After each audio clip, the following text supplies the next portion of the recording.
Hey dudes, this is Julia Montgomery, Betty Childs in Revenge of the Nerds, and you're listening to Tommy Throwback Kovac on Splat from the Past. I'm not kissing a nerd. Hey dudes, welcome to Splat from the Past, the only 80s themed horror and sci-fi show where things can get totally radical. Now today, I will be welcoming my sixth guest from the 1984 immortal teen cult classic Revenge of the Nerds. And this time I will be interviewing David Moskowitz. David was the nerd with the curly black hair fro who's playing chess with Takashi, and then the basketball came and hit them. His character didn't have a name, and he didn't have a line, but you know him if you see the movie, and he's in all the scenes with all the nerds. I'm having him on the show today to talk about how he got that part. He's also a filmmaker. He went to USC Film School. He's also a broadcast journalist. He did talk radio.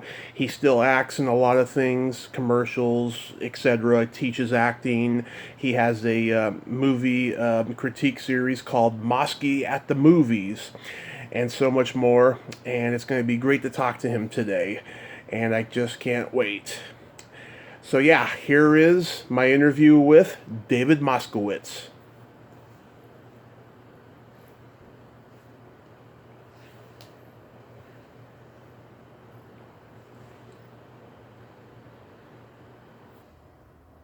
Hey, this is David. David, welcome to the show, sir. How are you? Just on my speakerphone. Hi, how are you? I'm pretty good. Pretty good. This is such a great honor. Thank you for taking the time today. Oh, likewise. It's an honor that you actually found me and looked me up on the internet and contact with me, so I appreciate that. Oh, my pleasure. Yeah, I've always been very resourceful in finding people. I should get some kind of a medal for it, you know? Yeah, you should, and you're a great question. Are we rolling now, or are you... Oh, yeah, we're recorded. I forgot to... Oh, you are? Okay. I forgot to bring that up in email. Sorry, I haven't done that in a while. Oh, no problem. So actually, we've started. Yeah, just doing casual conversation, how I start. Yeah. Okay. No problem, Tommy. No, thanks for the opportunity. I appreciate it. Amongst many very influential and important people that you've interviewed, I caught a couple of them. Thank you very much. I'm very blessed with all the people I've gotten to talk to. You have, and you're very resourceful. It's admirable. Thank you. So, going back in time, did you gravitate toward acting and performing early on in your childhood? That's a great question. I did with a kids game show that my mother was a nurse on called Wonderama in New York, and I was probably 12, 13 at the time. I don't know if you've ever heard the show called Wonderama with Bob McAllister as the host. Did you ever hear of it? I think I've heard the name, yeah, but I never saw it. Well, it's more of a back east type show. Anyway, so I got on the show like 6 times, and I caught the bug from that. It was the NBC Studios where they shot it. Mm-hmm. And I also do puppet show. Like I have so many 8mm movies that I shot. I'm an only child. Yeah. So I had a Super 8mm camera and always filmed my friends in the Brooklyn neighborhood I grew up in Sheepshead Bay, Brooklyn, New York. And I have Super 8mm films of doing puppet shows, building a cardboard house, and having doing puppet shows, and stuff like that. Oh, that's pretty cool. Yeah, did you do a lot of school plays and community theater? No, that's the irony is, I wish I did, looking back. I mean, I'm doing that now. I'm sticking my neck out now. Yeah. I wish I did, It seems like man, the results I'm getting now, I should have that's the lesson for anybody listening to this interview is do it now and stick your head out and get outside your comfort zone. I did one play when I was in junior high, and that's, by the way, how I met Chris Rock. Oh, yeah. Then Christopher Rock, I sent you some information. Chris Rock and I went to the same junior high. We were both BFFs, and I believe we're in the same drama class as well, but I remember only with one play in junior high. Mm-hmm. And that was it at the time. So, but I listened to radio a lot too. And right away, I had a 15-year radio career. And when I was in Brooklyn, New York, listening to what they call now, what they call in the business big market radio. So I'd listen to big market DJs. Also on my radio tape recorder radio, in my Brooklyn apartment. Mm-hmm. Yeah, because I was reading that he based the character of Greg on you on Everybody Hates Chris. That's correct, and he did admit that on the Bill Maher show, by the way. And I actually asked him point blank backstage one time, backstage one of his shows when I was in Phoenix. I said, "Did you base that character on me?" And he says, "Well, kind of, sort of." But then he finally admitted it on Bill Maher's Real Time with Bill Maher in an interview, and I have a video of that. Yeah. So he finally admitted it. And the kid looks just like me. It's played by Vincent Martell, is the character that plays the Greg character based on me. Mm-hmm. I could say it's based on me because now it's based on me. But just the way he dressed with those Ernie and Bert type shirts with the lines, the lines on the shirt. It's just uncanny. Yeah. Forgive me, what part of New York are you from? So I'm from Brooklyn, New York. Okay. One of the boroughs, one of the 5 boroughs of New York. Okay. So after high school, did you go study acting anywhere? No, that's the funny thing. I kind of learned on my own. I even taught acting for a while. Mm-hmm. After high school, let's see. Okay, so I'm in New York up until about 14 and a half years old. This is late 79. Mm-hmm. In junior high with Chris Rock. Graduated junior high called the Marine Park Junior High School. That's where Chris also went. And I moved to Tucson, Arizona because of my asthma. Mm-hmm. I got into radio, so I never really studied. This is funny. I just never studied acting. Fast forward to, oh gosh, I hope I'm not jumping around here too much, but just fast forward to Phoenix, Arizona, circa the 2000s. Got an agent there, and there's not a lot of acting work in Phoenix. I mean, I love living there. Yeah. But, so I got tapped to, because of my experience. I mean, I had just did a lot of little different things, a lot of extra work when I was in Vegas before Phoenix, and so I was tapped by my agent to be a backup teacher for one of the coaches, and that's how I got to teach acting. And then I also taught acting at another agency. So I really taught it before I even studied. I just kind of learned it as I went along. Right. And, again, looking back, I recommend definitely people taking acting lessons. Everybody has their own path, and this is the way I did it. Mm-hmm. Yeah. I kind of did it, kind of learned as I went along, and then I taught it. And I'm actually then I ironically took casting director workshops, many of them, afterwards. So I think, it just depends on your approach. And I just feel like finally I kind of have the knack for it. Like, I feel like I finally have the holy grail of acting, of what it's all about. It's just a long, circuitous route, but everybody has their own ways of doing it, and that was my way.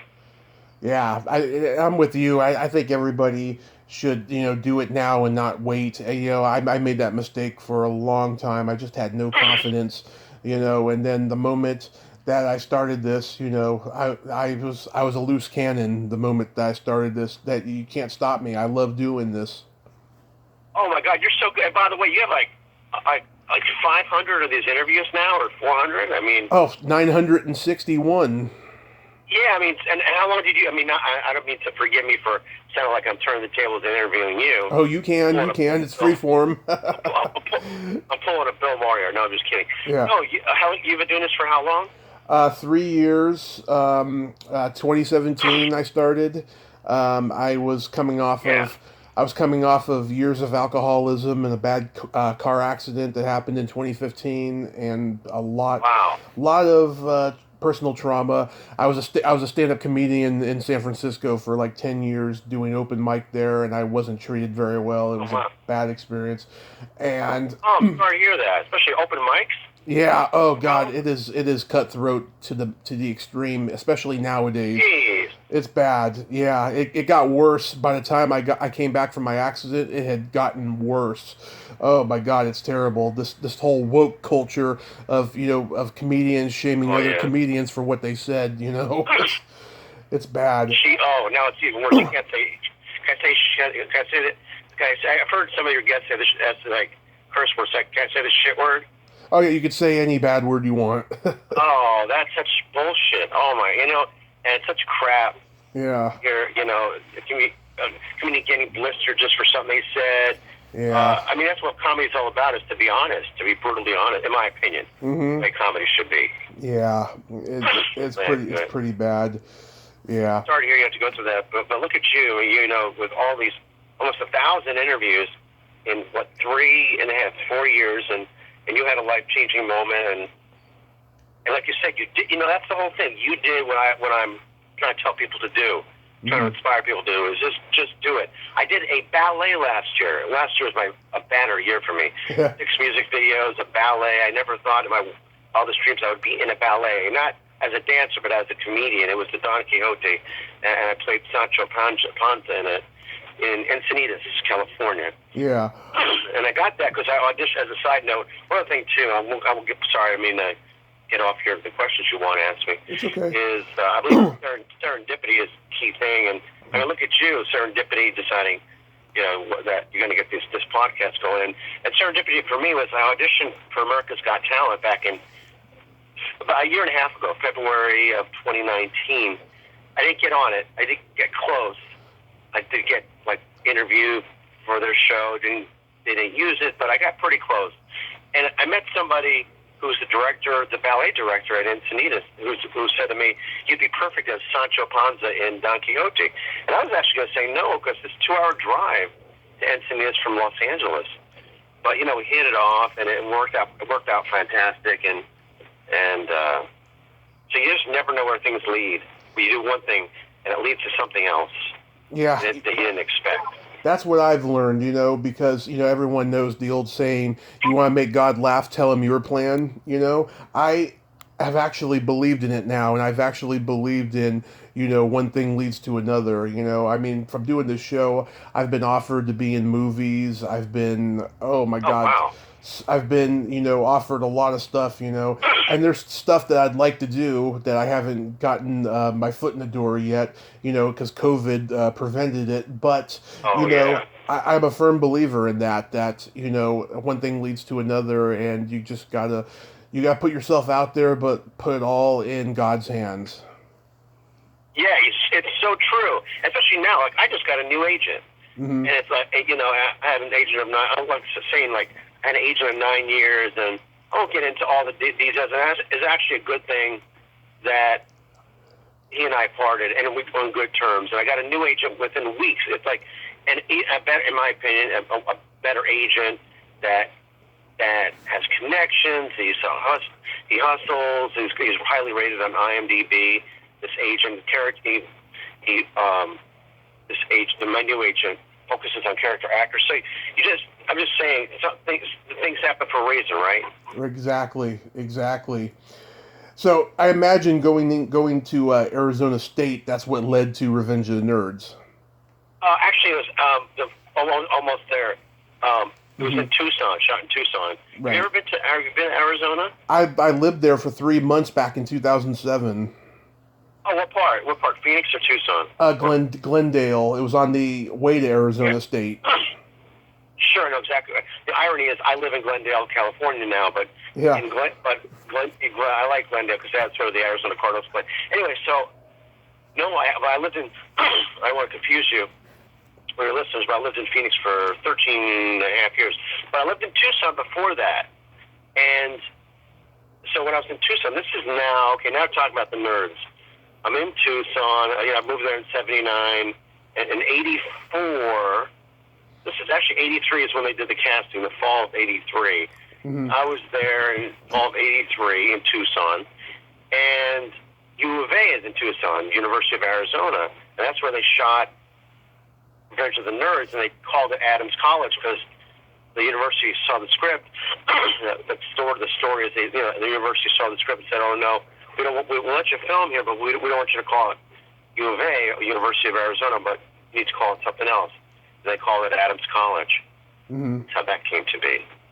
Wow. It was all shot in the and that's why, by the way, even though fast forward many years, I went to USC, I really have more affinity. I had a USC alumni is going to get pissed at me hearing this. I really do have more affinity to the University of Arizona because I feel like I went there based on, when you're working on the movie, you're on the campus for 3 months at that time. But also I'd always go to the library all the time. I'm talking when I was in high school in Tucson. Yeah. In high school. I'd always go to the university. I was always on the campus. Felt like I hung out there all the time. They had the state, I forget what they call it. There's a fair there every year. Went to concerts at McHale Center. That's where they shot. McHale Center is where it was where they hold concerts and where they have basketball basketball games. And so I feel like I went there. So I have more affinity for U of A for that reason. Mainly because Revenge of the Nerds. Yeah, because I've talked to 6 people overall from Revenge of the Nerds, and Brad Grunberg, he was going to Arizona State at the time. That's how he got to be part of that comedy team that goes up at the carnival. With the bad puns. Ward, I think you were a little hard on the beaver last night. Yeah, right. He played one of the plaid men. That's right.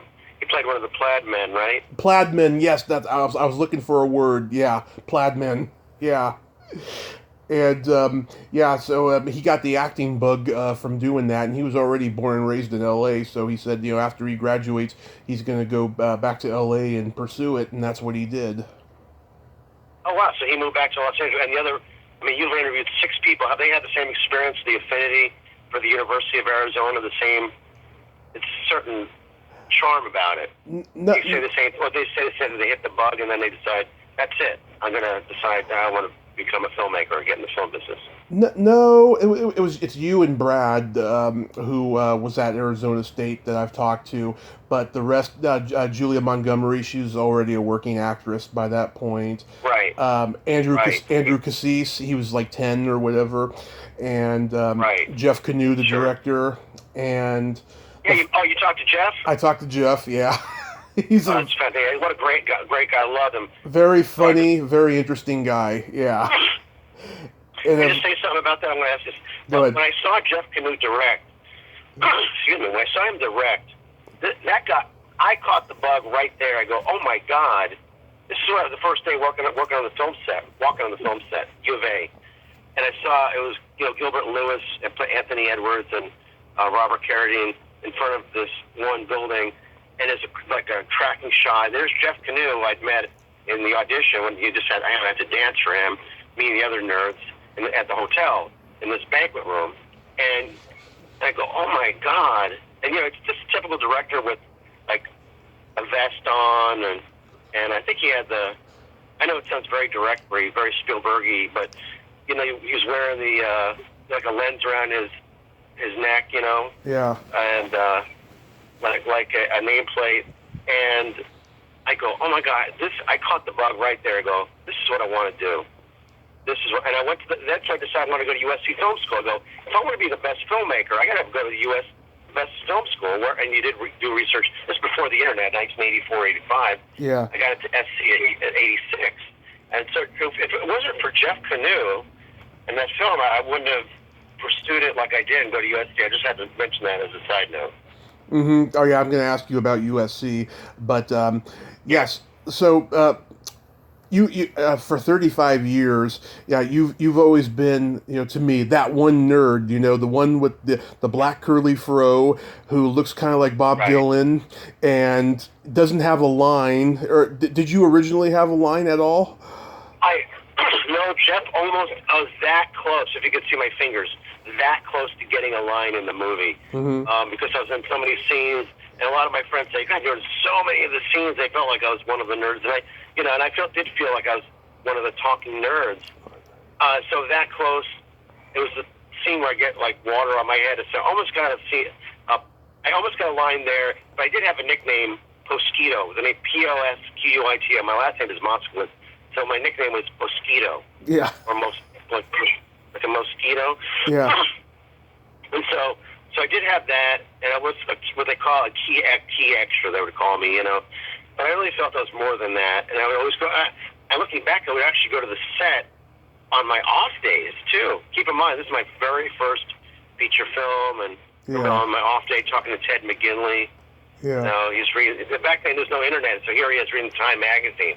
I'll never forget that. Him sitting in a director's type chair, and he was very personable and at the time. But I was in my off day, and usually now my off day, I would never.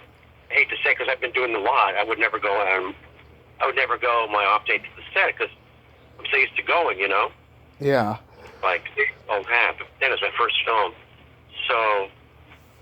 But anyway, I was very close to getting it, and I appreciate you saying how prominent. It was, prominent in that photo with all the nerds. And I call it a Jew-fro.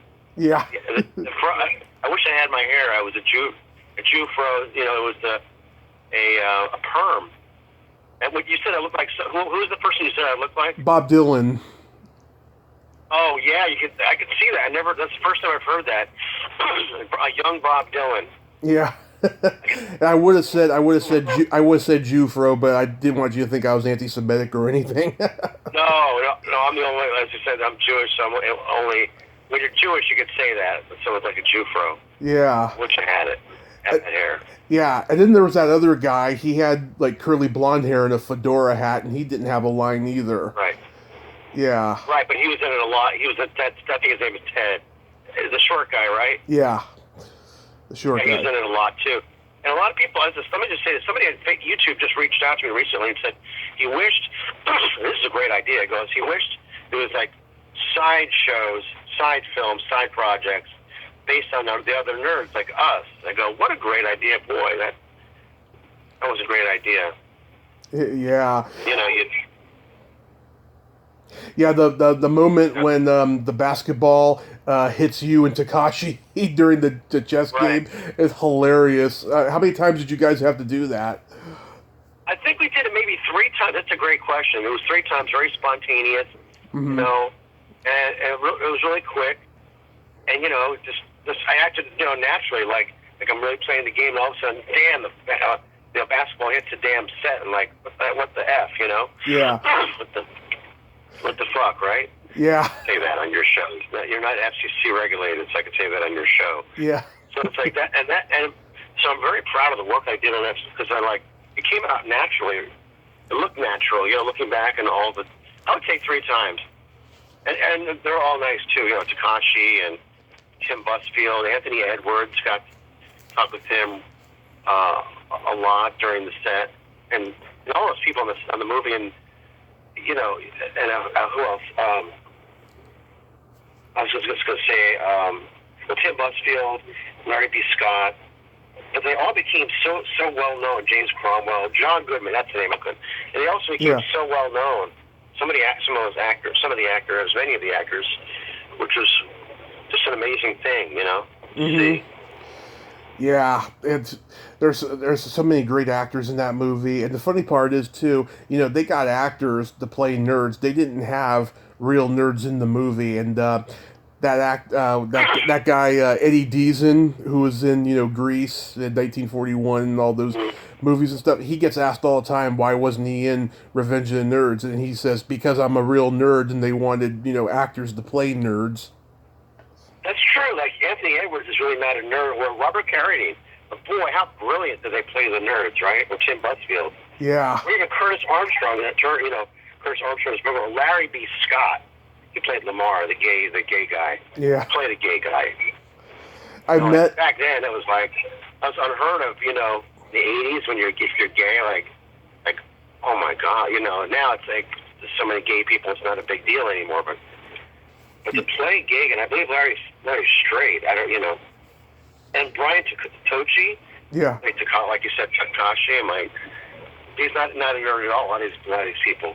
I'm trying to find Brian Tochi. I was on YouTube and I found this interview he did at a convention back in 2013, I think it was, and he mentioned he wasn't on social media, but he was going to come out with a website for a project he was doing that he had been trying to get off the ground for years, and I don't know if that project ever came to fruition because I can't find him, and everybody I talk to says they can't get in touch with him either. Really? Yeah. So what was the last thing he did? Wasn't it Tales from the Crypt the last thing he did? Brian Takashi? I couldn't tell you offhand. Yeah, I couldn't tell you offhand the last thing he did, but he did a lot of work, though, going back to when he was a kid. You know, he was on the Brady Bunch and the Partridge Family. Oh, that's right. Sorry, somebody's talking to me. They're asking me a question of direction on something. Sorry about that. It's okay. It's too bad. It's like Bill Murray was hard to get, then they finally got a hold of him. Yeah. And he's a huge star. Right. Isn't that something that kind of reminds me of that? But just amazing. And by the way, I was on, years later, I moved to Las Vegas, and one of the extra shows that I was an extra on was Roseanne. Yeah. And I got to see John Goodman again. And I didn't think John Goodman would remember me. This is how nice a guy John Goodman is, how down to earth he is. Yeah. I came up to him, and as an extra, you can get in a lot of trouble. I did get a little heat for it afterwards. But I went up to John Goodman. I go, "Hey, John, it's me, Dave Moskowitz. I was in Nerds with you." And he goes, "Oh," he goes, "You live here now." This is how I was living in Vegas. I lived in Vegas from 91 to about 98. Mm-hmm. in the thriving 90s in Vegas when a lot of casinos were opening up. And so they shot an episode there, and he remembered me. And, of course, I got a little heat for it afterwards. I go, "You can't go up to John Goodman." I go, No, I worked with him on Nerds. He remembered me, Mm-hmm. But thankfully, I didn't get fired on Roseanne. Yeah. It'd be a badge of honor getting fired as an extra from on Roseanne. So, anyway, just amazing the amount of people who came out of that film. Yeah. Right. Yeah, Julia told me there was a lot of parties going on at the hotel, including John's hotel room. There was cocaine parties going on, and he got so wired he punched a painting on the wall. Who did? You said John. Who was the one who punched? Oh, that John did. It was John Goodman. Yeah. Oh wow! I wouldn't be surprised. Well, I did hear. Okay, of course I didn't stay. I was living with my mom, and I was living in a guest house at the time. Yeah. So I didn't stay at the hotel, but I've heard all those parties, and I'll never forget. Julie is right. That I remember we would get there would be a bus that would take us to Old Tucson. Old Tucson is like Old Tucson kind of town. It's kind of like being on a back lot of any of the studios here in L.A. Universal Studios or Warner Brothers or what have you, Paramount Studios. And so what I was going to say was that, so they had this bus that would take all of us up there, would shuttle us. Now, I'll never forget, mm-hmm. the second AD named Jamie. I won't give his last name. I'll just say second AD. I don't get in trouble here. Jamie Cromwell? No, I'm just kidding. Oh, that's him. Yeah, Jamie. No, I don't know. Just remember his name is Jamie. Yeah. And he got busted for cocaine. Now, Ted Fields was the executive producer. Do you know what Ted Fields is? Ted Fields. Why do I know that name? Because he created Interscope Records after that movie, years later. Oh, okay. Interscope Records. Okay, That's yeah. Ted Fields. Interscope Records, It was his first feature film that he put money in. I think it was a $6 million budget on Revenge of the Nerds. So anyway, I bring it up because I just never forget on the bus, Jamie was always very tough with us. Jamie, the second AD. Yeah. Always tough and with everybody's like be on time. And yeah, that's important. Second ADs are like that. On time, and I was always on time and all. And but then he got busted for cocaine. I remember one day we were on the shuttle, he wasn't there, and we were talking. Word goes around fast, and we're like, "Oh my God, he got busted for cocaine."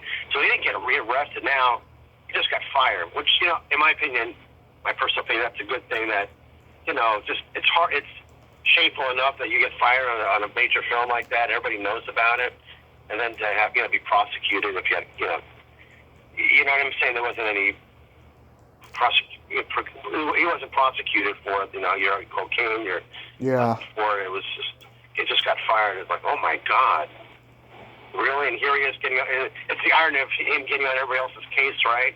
Yeah. The whole crew and here he was on cocaine. So I'm not surprised. Julie was staying at the hotel. She was living in L.A. at the time, right? Right. And then Julia, and she's terrific. And boy, was she. Let me just say, the casting was brilliant. And she was cast so perfectly for that film. Oh my God, there's no one else that could have played that role. She just was brilliant because she transforms, from being just like the Alpha Betas to being, a nerd pretty much, by the end of the movie. And yeah, she's just so damn talented, and I'm so honored to say that she's my friend. I adore her so much. That's so cool. Is she not to dwell on this, but is she in Los Angeles still, or? She's in L.A. She primarily does real estate, but she has booked some acting gigs the last few years after a break, and she's doing very well in that. That's great. What a talent. Such a natural talent. Yes, she is. Natural, and on screen, too. So perfect for the role. A great lady, yes.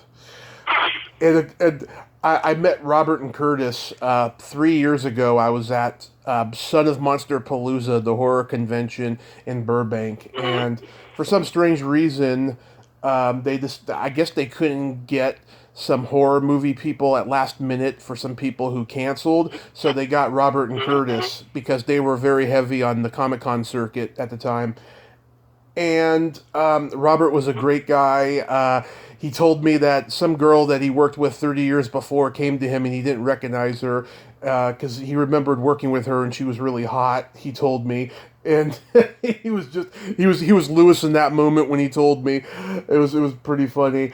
And then I go to meet Curtis, right? And the funny part is, me and my friend, we got to the convention at 10 a.m. after a 6-hour drive from San Francisco to Los Angeles. And he decided he was going to go take a nap. So he went to go take a nap. I didn't see him till 4 o'clock. But at 11, is when I went over to the table. And Curtis was great. We talked about Harry Nilsson because he's an expert on him and stuff and all this. And then when my friend was ready to finally meet people at 4, we went back to Curtis's table. And Curtis paid no attention to me, paid all the attention to my friend. And then they're about to take a picture, right? And I got into the picture, right? And then after that was done, my friend says, "Oh, you have a book?" And he's like, "Yeah, that's the last one. You want it?" And he's like, "Sure." And he's like, "Sure." And then Curtis says, "And you can take another picture with me." And then he looks at me and says, "Alone."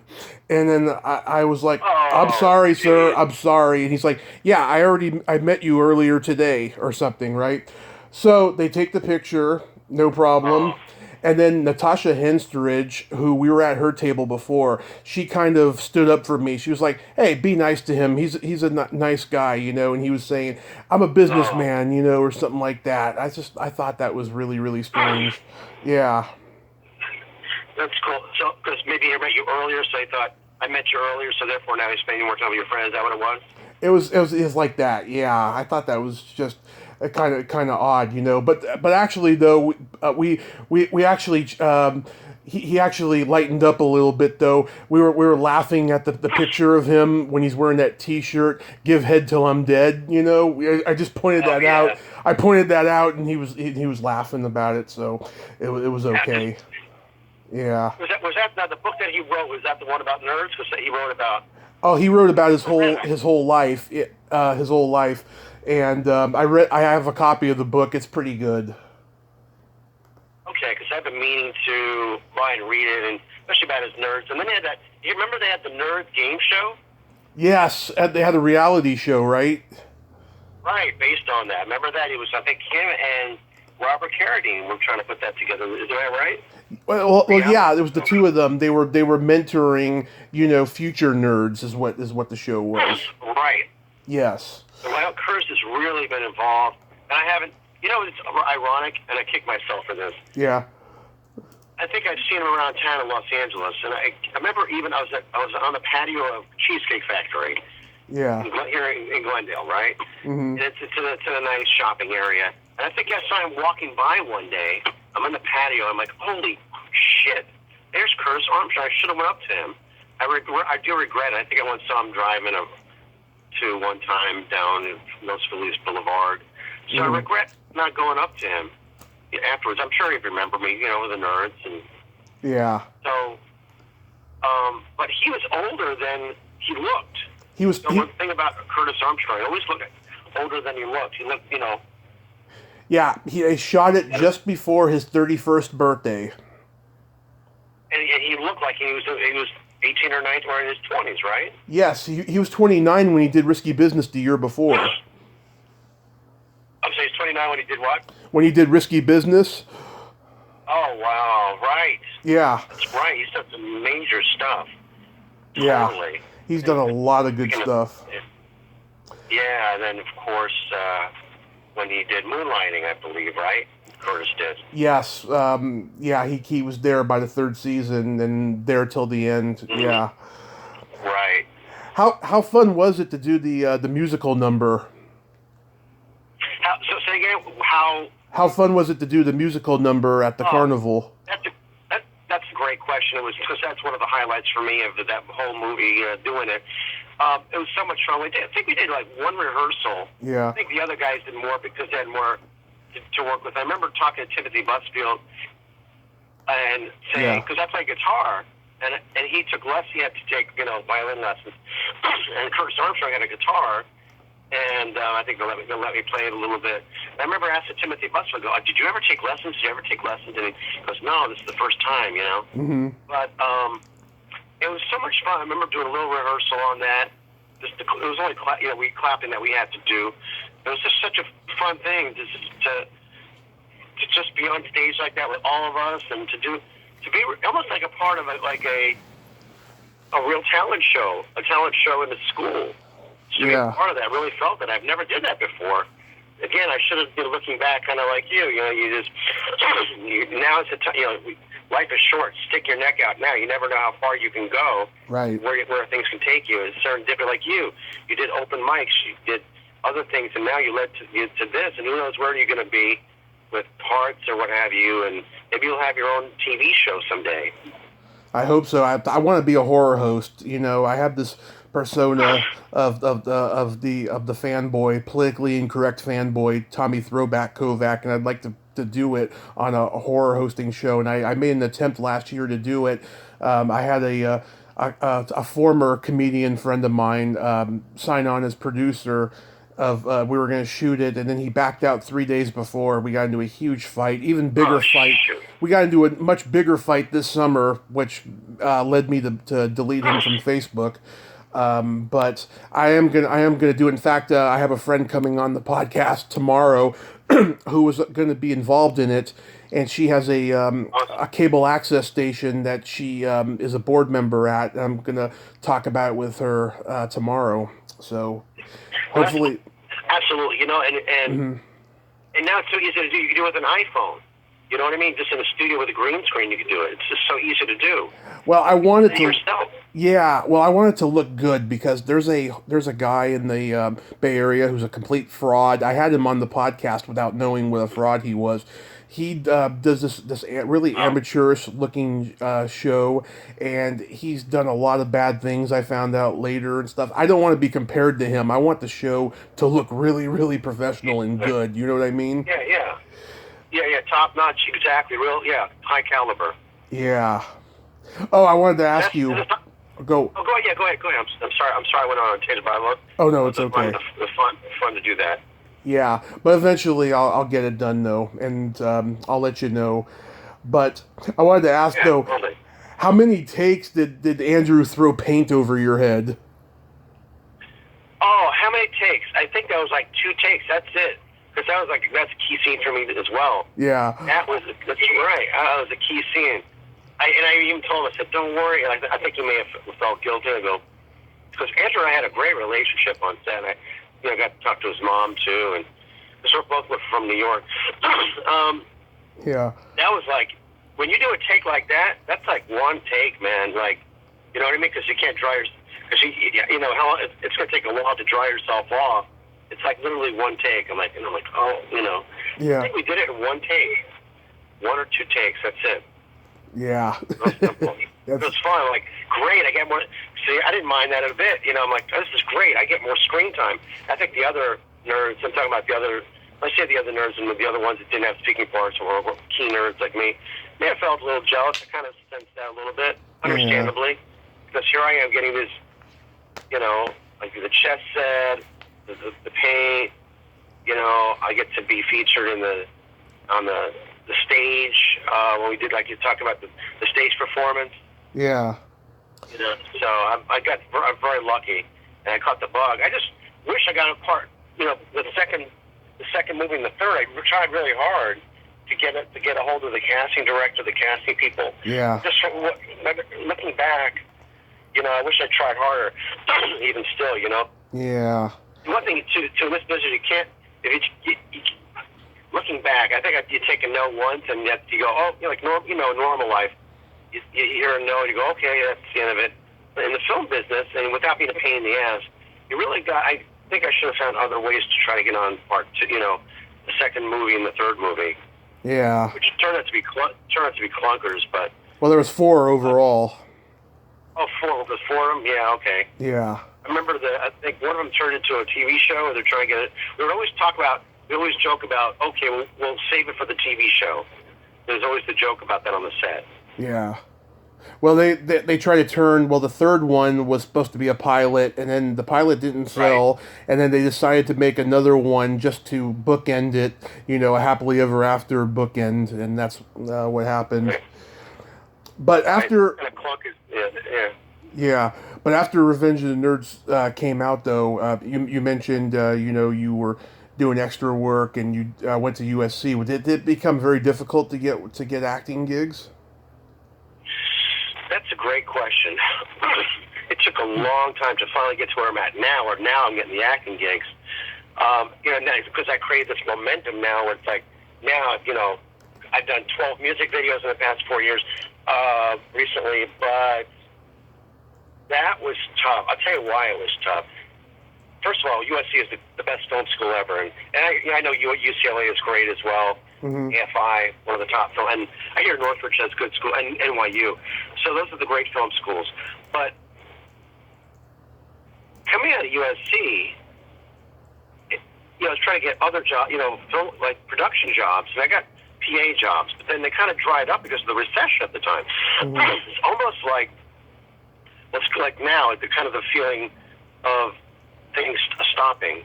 And now it's terrible because, you know, things are slowly starting to creep up, and I'm talking about the film business now, TV business, and mm-hmm. I don't think things are going to start really percolating until February or summer next year. That's my opinion, not to be negative. Yeah. It's kind of like that. So things kind of dried up back in 1990, 91. I graduated in 1990.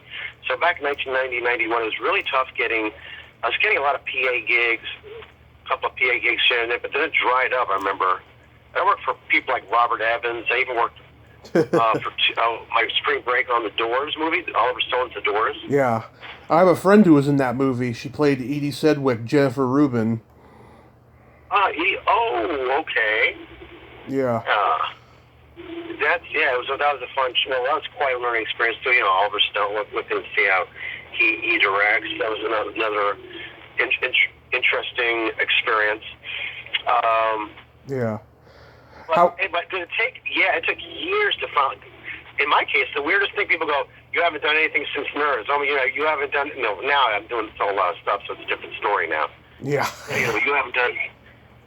But because now I've got the momentum going, and I've done a lot of different stuff, and I know a lot of different casting directors who know me, and it's just a different ball game. But I do want to definitely produce and direct and write film and TV projects. That's the next frontier once I get things going with my acting career.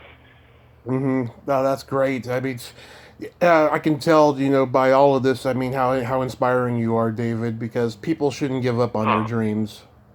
Seriously. Oh, it's so true. Thanks. I really appreciate you saying that. It means a lot to me. I'm trying to inspire other people saying, you know what? You could have this big gap, and everything stops, and you wonder what's going on. I did the Nerds movie, and nothing happened. You know, when you do the Nerds movie, I go, this is it. I want to be the best filmmaker. I want to go to USC.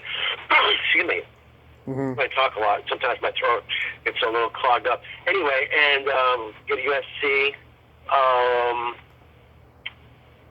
And things don't happen the way you want it to, or how fast, and other people getting breaks, and you're not, like, you know, you see other people, let's say people I went to film school with, got major deals, you know, directing X-Men, Bryan Singer, and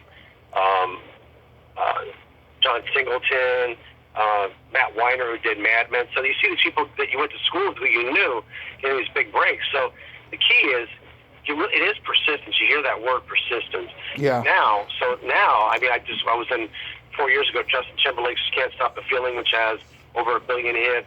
Even this year, despite the pandemic, I've done 2 music videos, a short movie, a short film. I did a commercial, an Instagram commercial for a scooter company. So, and now I got cast as a chef on a pilot, which has been put on hold because of the pandemic. So, I mean, but last year, like I said, it's just building this momentum. It took years to finally get, and it clicks in your brain like, oh, this is what it takes. And now I have a fantastic agent who's going to really push me and get me into auditions that I never thought I'd ever have before. And I have a technique now, which is now getting me work. That's great. It took years to figure that out. Trial and error, you know? Yeah. So tell me about working with Robert Evans. I'm very intrigued now. Oh, well, that was a good and bad experience. It was with Robert Evans. So I was the production assistant for his company, not on any project. And, you know, Robert Evans, I mean, this is a guy who greenlighted The Godfather, right? Oh, Rosemary's Baby, Chinatown. I can just name every one. Yeah. Right, exactly. He's worked with everybody. Jack Nicholson, Ali McGraw. Love Story, yeah. So, what's that? Love Story. I'm sorry, Tom. Love Story. Love Story. Yeah. Yep. That was his big film as well. You know, so he was head of Paramount Studios at one point. And so I knew, oh my God, this is fantastic, Robert Evans. And so I'd have to go shuttle from the office, which was on near Rodeo Drive, this on Beverly Drive, like a block away from Rodeo Drive, just to give you an example how much money this guy had. So his production office was near Rodeo Drive in Beverly Hills. And just a few blocks north of there was his multi-million-dollar house. And he showed me his screening room. He showed me the screening room where he would show movies to. This is now they have screening rooms too. You know, I mean, you can watch a movie on your lap. And Spielberg has a screening room, I'm sure. Yeah. So he did give me a tour of his house. I'll never forget. He was so kind to me, so nice to me. Had a butler at his house. Yeah. It's just the person I worked with. It was, you know, working for the person I worked directly for, who one time went out, you know, a guy who goes on vacation and never tells you about it. I'm just saying the thing. So it was a different story. Robert was terrific to me. She gave me a tour of his home. But yet, you know, the person I worked with, my direct supervisor at the time, you know, here I am as a direct assistant, wouldn't tell me when he's going to go on vacation or what have you. The guy who's the president, though, ultimately married the president of Robert Evans' company, they call Recom, Robert Evans' company, Bill McDonald, ultimately married Sharon Stone. Bill was really nice to me, too. Bill was a great guy. I had no problems, issues with him. I think that they ultimately divorced, and I really hear Sharon Stone being difficult, but yeah. But it was. I learned a lot. I did learn a lot as far as script development. You know, how pitches were done, script development, just how the industry worked. So it did open my eyes a lot to the business in that experience. So that's the thing too. It's just you never know what you could be a PA and where that could lead. So. It's serendipity, you know what I'm saying? One thing leads to another. Wow, that is just crazy. When you were at USC, did you ever meet Jerry Lewis? No, but you know, it's funny you mentioned that. Boy, you're very profound. That's a very profound question. In 2 ways, I'll tell you why. Because that was one of the reasons I wanted to go to USC. Why? Jerry Lewis. I grew up loving his movies. Yep. Being a Jewish kid in Brooklyn, my dad loved Jerry Lewis movies. My mom, but mainly my dad, and we would see. But I heard, and my uncle said he knew Jerry Lewis back in the Catskill days of Jerry Lewis. Wow. And so that's how I got into Jerry Lewis. I always loved his films, and I heard he taught at USC. But at the time when I got to USC in '86, he wasn't teaching there anymore, or teaching adjunct classes. But Eddie Dimitrick, who I created a film festival for, taught there. Because I remember seeing a book by Eddie Dimitrick. And I'm like, oh my God, Eddie Dimitrick teaches there. That's so cool. Yeah. I took one of Eddie Dimitrick's classes. Eddie Dimitrick directed Humphrey Bogart. The Cane Mutiny. Yeah. Yeah, exactly. Yep. Then I became friends with Eddie Dimitrick, and then Eddie Dimitrick's teacher's assistant, and I created a film festival. It wasn't much of a film festival because there's only 2 films, but I remember having Charles Champion, who was a film critic at LA Times, being the moderator. I'll just never forget that. I remember Eddie Dimitrick saying, well, I think somebody joked it wasn't, a film festival, obviously, you have more than one, more than 2 films, right? You have 3, 4, 5. But, it is what it is. I want to have some kind of, I thought these should be honored in some way. So I created that, produced that. Anyway, so he was another influence of mine to go there. But you know who I met? Who? You interviewed at USC? Who? Linda Pfefferman. Oh, I know Linda. Yeah. Love Linda. I was a teacher. Go ahead. I love Linda. Yeah, I just had her on the show a couple weeks ago. Right. So I was going through your interviews, like who you interviewed and how your interviewing style. Because I've been in talk radio for 15 years. Like, I want to know who's going to interview him and what it's all about, where this is going to be. And by the way, you have fantastic questions. Let me tell you, Thank you're you. going to be successful with the TV show when you do it. Get off the ground. And so I was a teacher's assistant for a class on non-scripted films, like documentary type films, and she was a guest a number of times. So I like to say I worked with her, and she has quite the background as well, having her. She had met Francis Ford Coppola and the movie. I'm just amazed you heard of that film that she made. I was really impressed with that when I listened to the whole interview you did with Linda Pfefferman. Oh yeah, I mean, I enjoyed talking to her. One thing I was very, very pleased with. It's funny. Her and I, disagreed with a certain scene that was, in her movie and stuff. And she didn't do what a lot of people do today. And I've gotten this quite a bit on here.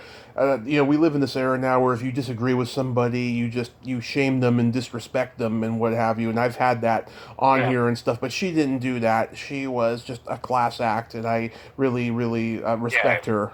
Yeah. Yeah, I noticed that. I agree with you on that totally. And I wish I would totally love to see her direct more feature films. Yeah. She's got potential. Yeah, that was a great gift of her life. 7 Minutes in Heaven. Yeah. Yeah. Were you a key extra in Honeymoon in Vegas? Yeah. Yes, sort of. I was. I consider myself that. They wouldn't, but I think I think I put myself down as uncredited on the. I was on the Okay. There's a scene of Honeymoon in Vegas, very end, where all the Elvises fly. Like drop in via, in a parachute onto the parking lot of Bally's Hotel in Vegas, if you've been to Bally's Hotel. I think it's Paris Hotel now. Yeah, it's Paris Hotel now in Vegas. So they all parachute down. There's Nicolas Cage. It's one of the Elvis. And Sarah Jessica Parker's near me. So I'm on the TV crew as a sound man and the TV crew. So I was in, you can see me in the shots towards the end there. So I consider myself that. And that was also, I think I worked a couple of days on that as well. And every film you work on is always a learning experience. And one thing that stood out is I'll never forget. And this gets back to your listeners. I told one of the key extras that he was on my TV crew. He was like the interviewer, right? Right. Fake interviewer. And I go, why don't you? Because he really liked Sarah Jessica Parker. I think at the time she was dating Matthew Broderick. Right. And I go, why don't you just ask her out for breakfast? I go, this is your only chance you're going to have. I said, you may get fired, you may because that's cause for termination. I said, but it's really your only shot. Do you want to, in the rest of your life, do you ever want to wonder if you ever asked her out or not? And he actually did. He actually asked her for breakfast. She just kind of gave her a freaked out kind of look, coming like it's an extra asking her out. And I think a PA said, you're not supposed to do that. You're lucky you're not fired, But at least he could say, years later, he asked her to breakfast. I'll just never forget that I told an extra that I encouraged that. Yeah, I tried to get an interview with her co-star from Square Pegs, Amy Linker, this summer, and she expressed genuine enthusiasm to do it, and she wanted to hear the show, and she wanted me to send her questions, and I did, and then all of a sudden she said, I don't do interviews. I don't think she could take my honesty of are you did you get along with Sarah Jessica Parker and all that stuff? Was there any tension or whatever? I don't think she could take that. So she made up a strange excuse, and then she unfriended me on Facebook. Oh, that's bullshit. If I was her, I would have said, look, take that question out, because I didn't even ask you. Like, well, I don't know what the questions you're going to ask me other than nerds, Yeah. And so, if I was her, so she knew ahead of time you're going to ask that question? Was there any tension between the two? What was the relationship like between you and... Was that one of the questions you gave her ahead of time? Well, yeah, because I had a whole list of them and stuff, and sometimes somebody will ask me, what questions and stuff, and I just give them. Instead of giving them the whole rundown, she was a rare case, but instead of giving them a rundown, I just say, I ask simple questions about working with co-stars and how you got into this and that and stuff like that. But with her, I had to give her a whole rundown, and yeah, she was like scared, so she went running for the hills. Unbelievable. I've been a top rater for 15 years, so... Yeah, let's talk about that. Yeah, have you interviewed... Go ahead, please. Ask me anything about that. Yeah, have you interviewed a lot of icons? Let me just say this. A large part of my top rater career was producing shows. Right. Towards the end, I started to be more of an anchor and a host. And I'll never forget, I did a pre-interview with Kathy Griffin. Talk about the most difficult interview I've done, like difficult people. Uh-huh. That was one of them. I remember saying something to her like, I go, and I forgot that it was, I thought, what was it? The show with her, Brooke Shields, what was that TV show, Desperately Seeking Susan, or Suddenly Susan, remember that? Suddenly Susan, yeah, not Desperately Seeking Susan. That's good. Yeah, that was the film. But Suddenly Susan, remember it was a TV show she did with Brooke Shields, which Kathy Griffin did. Yeah. I remember saying to Kathy Griffin, Kathy Griffin, I was in Phoenix at the time, so Kathy Griffin was in town to be a comic at the Improv. Excuse me. And so I asked her, I said, how's the show going with you and, how's the show going with you and Brooke Shields? She goes, she kind of put me on the defense of saying, you need to do your research, and that show ended a couple of years ago. I go, sorry, I thought it was still on the air. I know it's still on the air. Mm-hmm. You know what I mean? She didn't have to put me on the defensive like that. I heard she was very difficult. I heard more difficult than other comics, because my friend of mine was her chauffeur, her chaperone. He chaperones all the comedians that would come into Phoenix. Mm-hmm. He told me she complained about the hotel and it was just a rough interview. Bill Maher, even though I think he's funny and I like Bill Maher, even though he's more liberal than I am, he was a little on the difficult side too, pre-taped as well. Like you said, how much longer is this interview going to go for? Oh yeah, I get that sometimes. Yeah. Oh, I hate that. Yeah, especially me and you. I even asked you. I asked you ahead of time. How long is it ahead of time? And I knew, so I knew. Mm-hmm. I'm not going to say in the middle of the interview how long we're going to go for. Yeah. It is a little bit difficult. Good interview, but a little bit difficult. But Kathy Griffin was probably the worst interview I've had. That's sad, because I love her. I mean, I think she's hilarious, and I know a lot of people who came up with her at the Groundlings too, and yeah, wow, that's unfortunate. But how did Mosky at the movies come about? Oh, thanks. It's kind of along the lines of what you're doing with your show. That's a great question. Mosky at the movies. On Facebook, friends would always say, because I would always comment about, I'm very highly critical about films. As critical as somebody who's analyzing a movie at a movie studio. Like, as if I were a studio chief. And you know what I mean? Like, I am like analyzing every little fucking detail, right? Mm-hmm. And like the kind of detail that would get under the director's skin, which is what I like. I want to get under the director's skin, you know? Yeah. To mention stuff that would really, and so a friend of a friend on Facebook, a guy who lives in Vegas, Fred Conquest. He and I came up with the idea, like, we think maybe we should do a TV show, a movie too, maybe, I don't know, a TV show called Mosky at the Movies. And it had a ring. I go, Fred, that has a ring to it, Mosky at the Movies. Let's do something. Come on, Fred, come on, let's do something. So we shot it in Vegas, and I'm like, we got to do this quality. This can't be any cheap shit. So we did it quality. Fred spent a couple of grand. Maybe I shouldn't be telling you this. But, he's put some money into this. We did a couple of shows, and we're still trying to sell the concept, because I want to be, there's no, like, the face of, like, Rotten Tomatoes doesn't have a face to it. Rotten Tomatoes is kind of like the place you go for movie reviews, right? Right. Am I right? Right. So I want to be the face of movies. I want to be kind of like Siskel and Ebert, but more the 2020 version of Siskel and Ebert, like, more for millennials and X generation, like 90-second versions of it. This is what it is. This is the shit. This is what's really happening, going on in this film. And I pretty much do see a film a day, especially now, being in quasi-quarantine, watching Netflix, HBO, Showtime. So that's how it came about. It was Fred Conquest. He came up with that idea, because you'd see my reviews on the Facebook, and it was very short and terse and to the point, and very, really punchy, very Twitter-like. Yeah. But I tell it like it is. And people love it. They go, wow, you just really just tell it just exactly like it is. And even when they see it, they go, you're absolutely correct. Yeah, that's cool.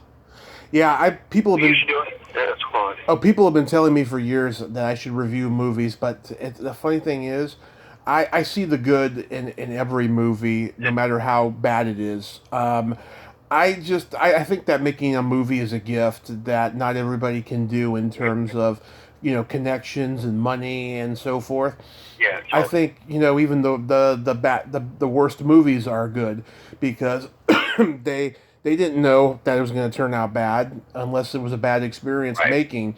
And so they had a gift there to do it, and I don't want to, blast, a year's worth of everybody's, hard work. Oh, Let me I do say what's good. That's a great point.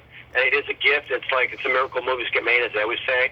Yeah. George Lucas and Star Wars. But what I was going to say was, I do point out the good too. I'm not about, I try to be like the Fox News of movie reviews.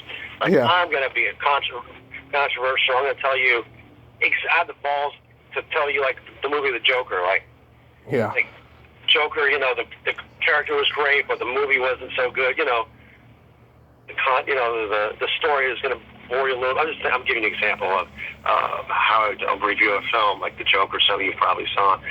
But there's a lot of good to it too. Look at the costume design, costuming, the shots, the direction, the acting was brilliant.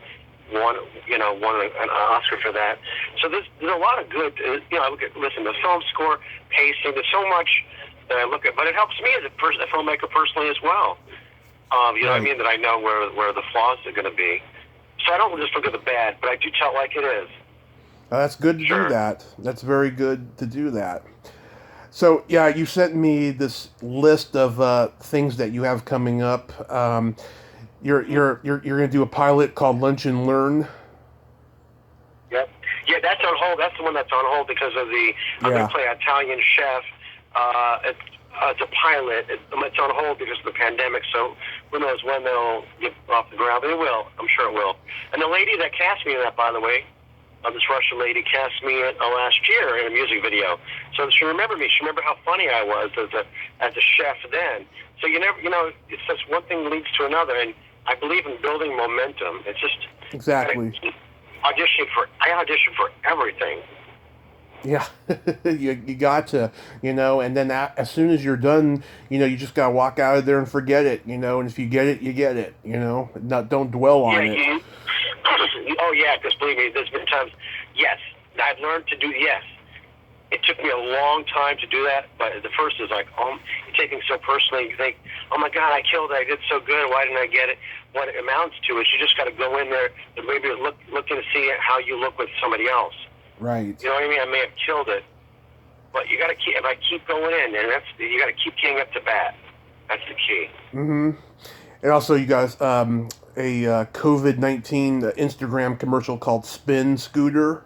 Right. I just did that. Right. I just did that, and it was CDC guidelines. It was only a crew of 2, so I wore the mask the whole time, and I did also 2 other projects during the pandemic. I mean, well, one of them was during it, but it was to honor frontline workers. And then I did a short film, which is the beginning.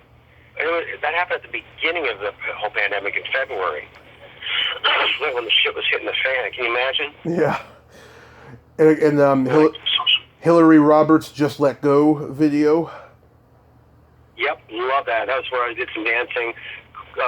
I'm kind of become the go-to guy as far as dancing, like, because I did the Justin Timberlake music video as a dancer. A regular guy that does dancing. Like right now, if somebody showed me the moves, I could do Beyonce's dancers moves. If you showed me the move. That's awesome. Even though I'm 50, I hope I'm inspiring the people because I'm 54 years old, but I work out. When the gym was open, I was working out 6 days a week.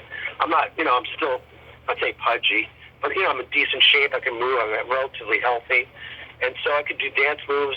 So I'm kind of the go-to guy as far as doing dance moves. That was such a fun video to do. And I had a choreographer on set, give me some ideas as far as dance moves. I could do the moonwalk. It took me a year to learn, so I integrate the moonwalk and Michael Jackson's type moves. That's awesome. You got anything else you want to mention? No, that's pretty much that's the fact that last year, banner year, 6 music videos, a short movie I did.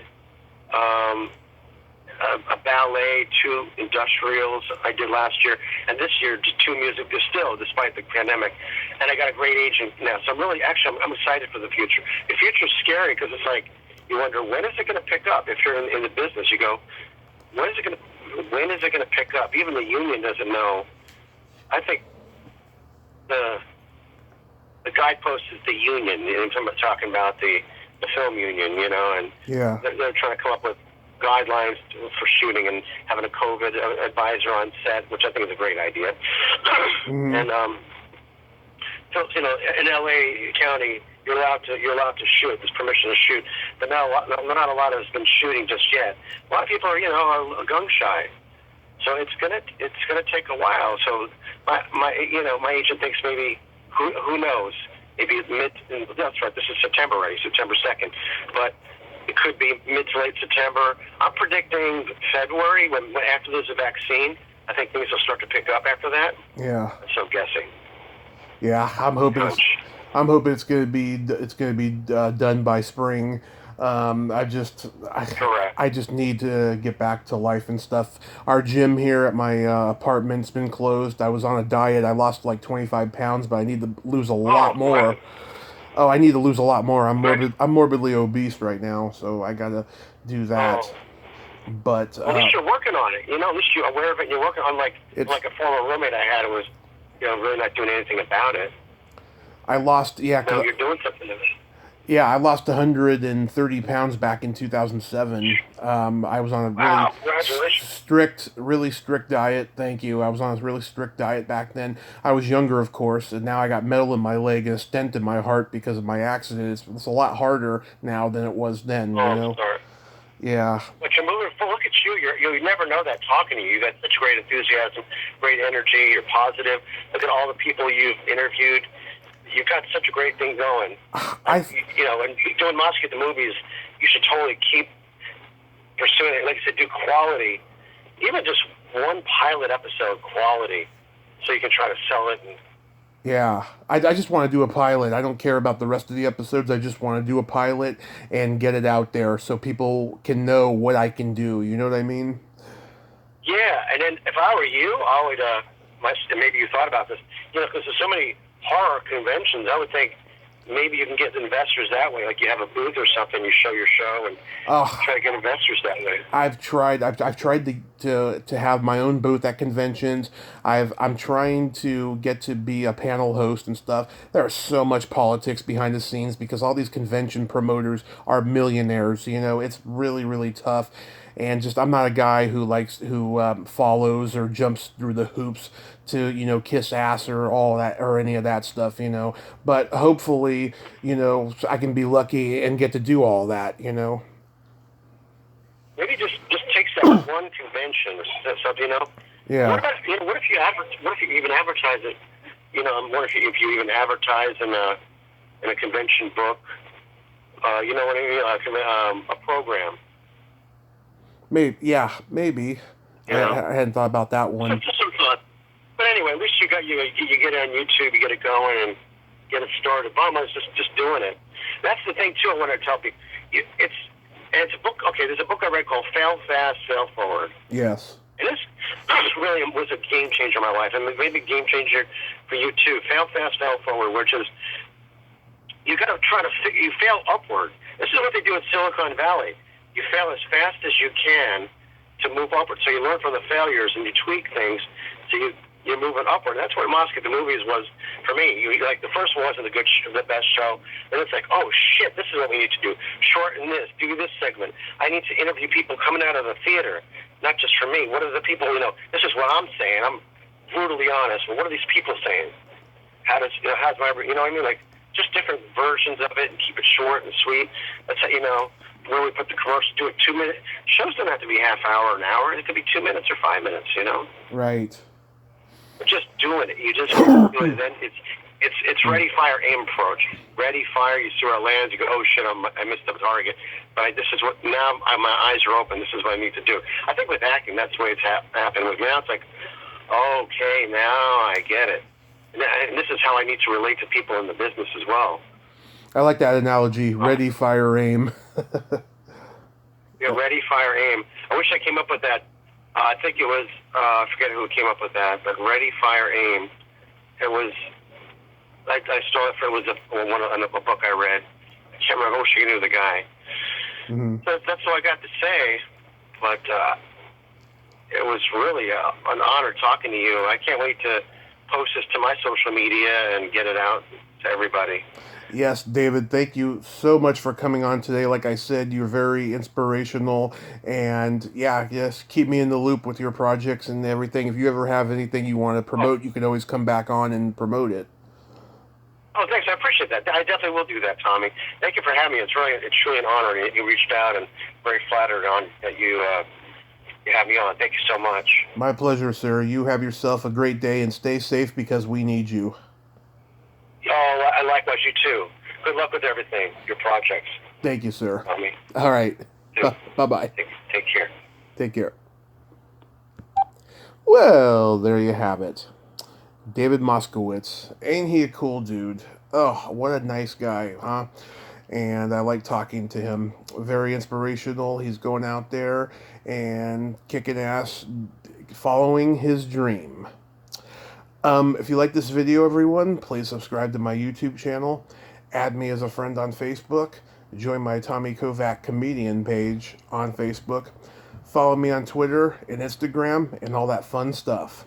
Well, that's all the time we have this week on Splat from the Past. Until next time, this is Tommy Throwback Kovac saying, there's no shame in living in the past, because the present sucks.